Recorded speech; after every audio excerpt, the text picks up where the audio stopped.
In the last 2 years, I've posted well over 500 times on LinkedIn, helping me grow to 50,000 followers and book thousands of qualified meetings for my company, leading us to making $6 million in annual recurring revenue. And during that time, I built this content system that's consistently adding over $80,000 in monthly revenue to the agency every single month. Now, I've used it to train my team and reproduce these results in their accounts, which added up to them gaining a combined 180k plus followers. This includes my business partner Mish with 54,000 followers, but also my head of Demon Gen, Ivan with 17k, my head of strategy Sohail with 11k, and the rest of the team at ColdIQ that post more than 100 times per month on the platform. So in this video, I'm going to show you this exact content system, which I've simplified into 7 different steps that you can immediately implement, no matter if you're just getting started or if you're already a position account on LinkedIn. And it all starts by understanding what great content looks like. You should study what great posts look like.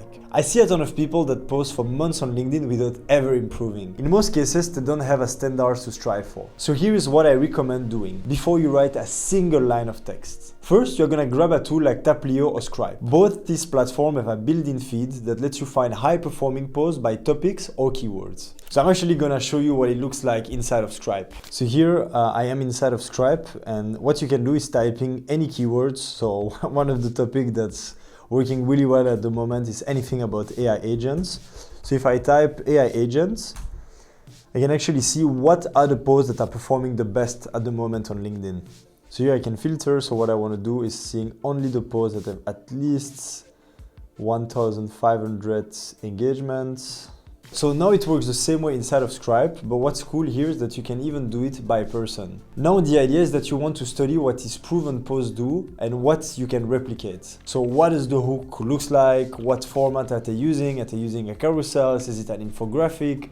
Are they using more selfies? Is it just like text only? How long are the posts? What's their writing style? The goal is to compile enough publication in your niche that went viral or simply perform really well, knowing that this is the baseline that you should now aim for and that you ultimately need to beat. Now that you have a clear idea for where to gain inspiration from, however, writing good posts will only take you so far. That's why you also want to invest time in scroll-stopping visual. Once you've studied enough LinkedIn publication, you will start to see some patterns. If you see the same thing as I do, you will notice that posts that have great visuals get over 10 times the engagement other posts do. The most common advice you hear is to spend as much time as possible on the hook, but the data has always told us that the more time you invest in the visuals, the better the results. A great visual though takes up all the space on a mobile phone, and if it's good enough, it can be a post on its own that performs really well without much text. So my recommendations here are: invest in a great designer, it will be worth it, just trust me, don't steal ours though. Create a swipe file of all the visuals you've seen, liked, and want to use later on for inspiration. And the cool thing about this is that even though it takes more effort, you can later on reuse these visuals over and over again,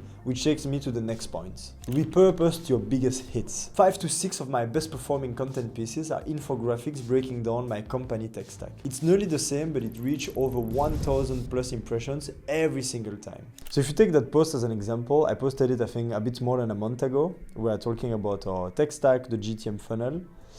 And here you can see that we redid it as another format. You see that both perform really well. Like this one did 221 engagements, this one did almost 400.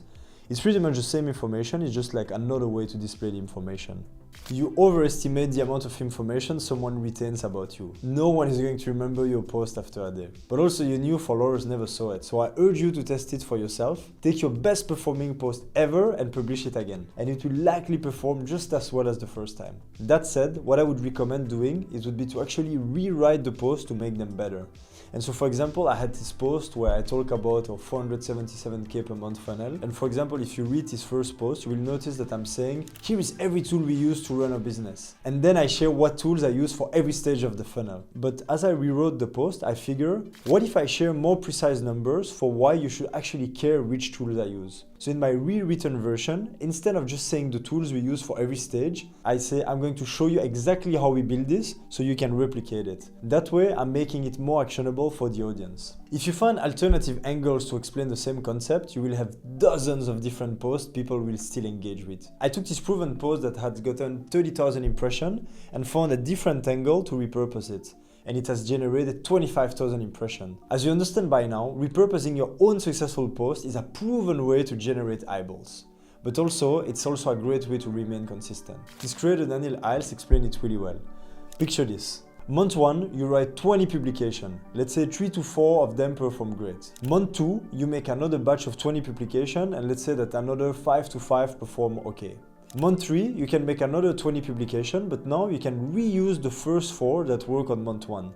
So they keep performing well, and another 4 publications out of the remaining 16 new ones work great. Month 4, same idea, you make another 20, and you can reuse 4 to 5 from month 2. And now by month 5 it gets interesting. You can actually reuse 4 publications that perform great on month 1, another 4 that perform great on month 3. So you actually really need to think of 12 new posts to remain at 20 posts per month, knowing that you have a good chunk of proven content pieces already. The takeaway here is that the longer you do this, the easier it is to remain consistent. And I don't want to sound like a cliche, but this will actually take me to my next point. Remaining consistent at all costs. There is a high likelihood that LinkedIn won't work for you on your first publishing attempts. You can't know what a great post looks like just after a handful of publications. Publish 100 times and I assure you by that time you will know what great looks like. That said, audience building is a long-term game, and you probably won't make a cent from the platform in the first weeks, perhaps even months. The reason why it works great for the ones who remain consistent is that most people give up before seeing any results. So take pride in your consistency, view it as a trust-building mechanism before viewing it as a lead generation channel. Because having a presence on LinkedIn will benefit all of your other marketing efforts. Think about it. If you send a cold email or a cold message to someone, the first thing they will do is Google you, LinkedIn being one of the first places they will search. The takeaway here is that even when it doesn't generate leads at first, it's still a very efficient mechanism to help you convert existing leads. Now, consistency is easier said than done, especially when there is no momentum to motivate you. But let me tell you a quick story. I watched my business partner Mish post 23 times on LinkedIn without generating a single lead. I kept telling him that maybe content isn't for us, but on post 24, he talked about the best AI sales tools and he got 600 likes and it booked us 23 meetings overnight. And 4 months later, when I finally decided to start posting, we 2x our meetings booking rate immediately. Now, the better systems you have in place, the easier it is to stay consistent. And one of the keys to doing that is to plan your publication ahead of time and find recurring formats you can publish week after week. Plan your publication ahead of time and find recurring formats you can publish week after week. So this one is a sort of double advice, but these two things are intertwined. And to give you an example, let me show you my own content calendar. So as you can see on the screen, I've got post ideas and topics for the next couple of weeks. And you can also see I've got some different emojis in front of the post titles. And the whole idea here is that I pick a post format and I have a workflow attached to it. These post formats are types of publication I can replicate week after week by only switching the content. To give you an example, one post time that has worked great for me is to share an internal milestone in the company and break down in a visually appealing way how we reach this milestone. So that can be, for example, a number of meetings we booked in a single month and a description of how we did it. Or it could be how much new revenue we closed, and once again, a breakdown of our tech stack. Or a cold email sending process. Or even simply using a company revenue and describing our funnel. Obviously, it's more efficient if you have some interesting milestone to share, but that's not necessary. Because the idea here is you have a post format and you stick to it, and you repeat it week after week. Another format I have is sharing a category of tools in the go-to-market space that I find helpful. For example, here is one heavy post where I talk about testing AI GTM tools in every category. You get the gist. The big idea is find some recurring topics you can write about week after week. Plan a few ideas in advance and it will save you a lot of time in content production. And the cool thing about this is that you can actually leverage this time you saved by going as in-depth as possible when you write your post. Because you shouldn't be afraid of breaking LinkedIn's character limits. Often you will notice you get fewer likes than when you will get otherwise if you were posting funny memes or selfies of yourself. But it will be much easier to sign clients, which at the end of the day is the most important metric. In the end, my best post, both for reach and conversion, hit the character limits. You will notice if you scroll some of my content that I write more words than the average creator. But it also allows me to monetize my content much better than many larger creators on the platform that barely make 10K per month. If you play your cards right, it should be the opposite. You should be able to generate hundreds of dollars per month with just 10K followers. Some people do this really well, so Adam Robinson, Gallagher come to mind. Go check their post.